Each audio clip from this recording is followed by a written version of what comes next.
So here we are in the athlete's overview page, and this is where you're going to land when you first log in to the Wild.AI coach dashboard.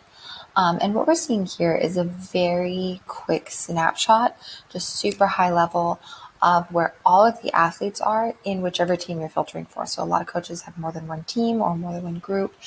You can absolutely have that, and you just kind of filter them up here. Once you've populated whichever team it is that you're looking at, what you're going to see is based on the Wild.AI readiness score, this upper section here. And what that shows you is who has a high, medium, or low readiness score. And that's just based off of all their check-in data and everything that they've submitted into their Wild.AI mobile application. We go ahead and take those readiness scores from our algorithm and actually give that to you as just very quick insights so that you can make fast decisions based on where your athletes are at according to that data. So, and you can also kind of come up here and move around on the calendar depending on which day you're interested in looking at. Also here, what we're going to see is anybody who's triggered an alert. So alerts by and large are things like illnesses, dehydration, injuries will also show up here. And those are just those flags that we want to throw out there to make sure that you are aware as quickly as possible that someone has triggered an alert. And so the other thing that you're going to see here is that if there is no data for a particular athlete, then that is usually indicative of the fact that they've actually not checked in yet. And so we want to make sure that they do complete those check-ins so that we can see that data.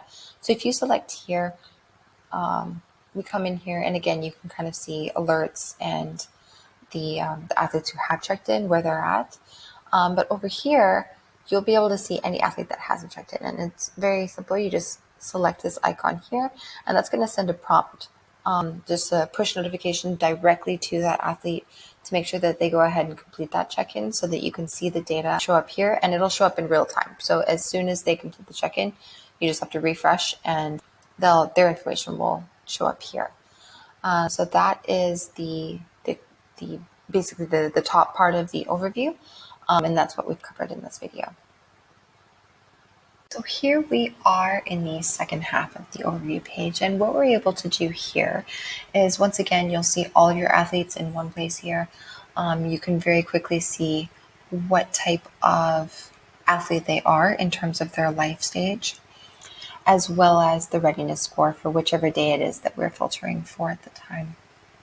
And so what we can see here are these iconic tiles. And the intention here is to provide you with the ability to very quickly isolate the groups of athletes based on either their cycle phase, if they're in menstrual cycle, or the other life stages that we support. So that would be perimenopause, menopause, and different types of birth control. And so what you're going to do when you're here is you can just toggle through whichever tile it is that you're interested in seeing at the time, and you'll see that athletes will show up here if it's applicable, and or they will not if it's not applicable at the time. And the other thing that you're going to see here are that there are actually suggestions now down here. And this is to help guide you through with information and tips around what to do depending on where you're filtered for. And so all of these will also change depending on where you're filtering. And so let's just go ahead and take a look here. So what we are going to see are training suggestions specifically for mid-follicular, because that's where we are focused right now.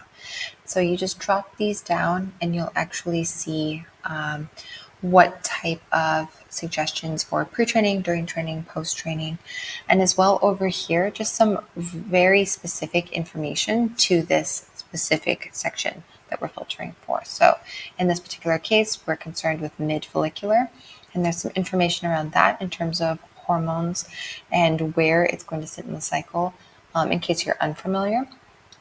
And then what type of impact that has on athletic performance, as well as the focus on what types of exercises we should be focused on, and any nutrition and supplement recommendations that would be appropriate for this time, as well as considerations for things like race day, or just any type of high exertion day tournaments, games, anything that would require you to really be very concerned about your performance. So, what are things that we need to be focused on for that period of time if we are there during this particular point, as far as hormonal balances go, whether that's in your menstrual cycle or in some other supporting life stages. And that is the main focus of this section of the overview. Okay, so here we are in the athlete's calendar. And what we're going to see here is information for specific athletes on where they are in their cycle or where they are hormonally, if they're on birth control or something else. And so what we're going to see here is you'll see solid lines here. Those are indicative of days that have passed. We've confirmed through check-ins and through knowing where she is that this is where she's at with her cycle. This is where she's at hormonally. And then we have these dotted lines to predict out into the future of where she will be, where those hormones are going to be sitting, where she's going to be in her cycle.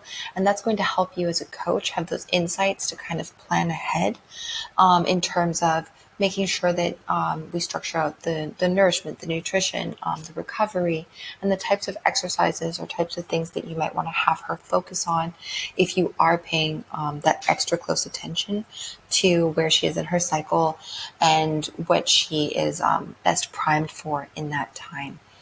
And we also have, if you go up here, you select a different athlete, you're just going to be able to actually move it over and check on a different athlete, specifically where she is at, and make those adjustments. This will also display the active, inactive phase if she's in that type of birth control in a very similar way.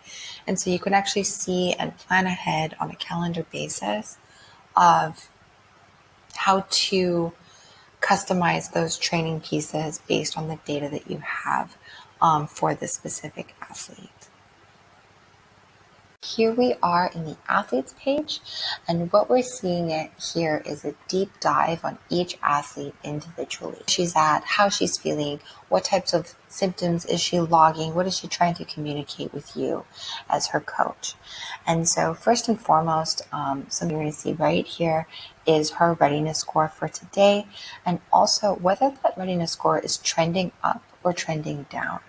So you can see over time if she appears to be in an upward transition in terms of how she's feeling in her overall readiness, or a downward.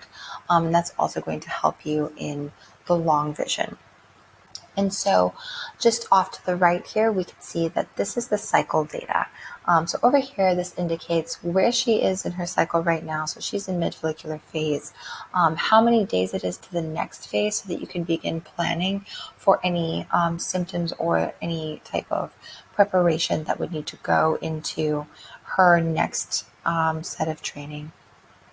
As well as right here, you can see very clearly not only where she is in her full cycle, if you're doing some type of full cycle training, but also where she is hormonally. And so we can see here the progesterone as well as the estrogen, and you can kind of look at those balances and take those into consideration. So that is where we have for today. You can see, her readiness score for today, as well as very straightforward way of showing the symptoms or anything that she's logging, things she's trying to communicate. And that information over time, we can actually start to see trends in the data. So we're pulling for last week right now for things like readiness score, sleep hours. And if you want to start to see multiples, you can go into view details and actually start seeing the data delineated in a way where you can actually start to break down and look at the trends